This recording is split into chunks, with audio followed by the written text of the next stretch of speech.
Team Cymru, Wales. Everyone's ready to go. Tremendous excited. The roof's going to be closed. Scotland agreed to that, and it shows that they want to come play rugby as well. And I'm pretty sure it's going to be a very exciting game. Well, I think you're looking at two teams who, let's be honest, we're only one refereeing decision away from being in the semi-finals of the World Cup. Then there's obviously, spoke about a lot in the press, but as Brian Abana offside at that ruck, which created the last scrum. We didn't mention it at the time because we didn't think it was the right thing to do. But he's clearly halfway up the ruck as Brian when he counter drove and they got the scrum which created the last try. So you're looking at potentially two teams who would have been in the semi-final of the World Cup.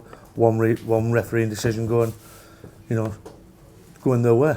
So we've obviously got massive respect for Scotland because they were potential semi-finalists. They should have been semi-finalists of the World Cup.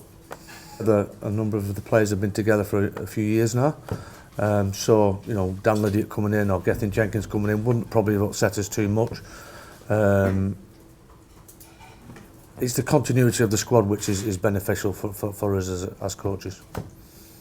Not particularly just the starting 15. If you look at Jamie throughout the World Cup and the last year or two, it's nothing new in putting big shots on and people, and being a very, very aggressive defensive player.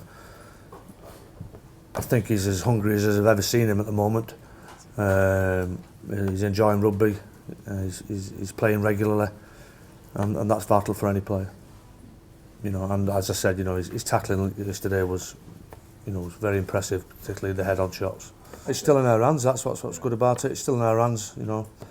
If we'd lost, obviously, you would hoping other people have got to lose. I mean, obviously Ireland, if they win every game, we'll have to beat them on points difference. But in a way, it's still in our hands, isn't it? So the teams who bring the best out of you, the teams that they can hurt you. So it's that alertness in defence to be switched on, to be ready.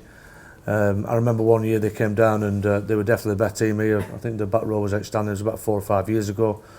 We didn't defend that well that day, but since then we've done okay against Scotland. But we know each game is a different entity. The fact that we may have won the last number of games against them doesn't mean absolutely nothing come kick-off time tomorrow.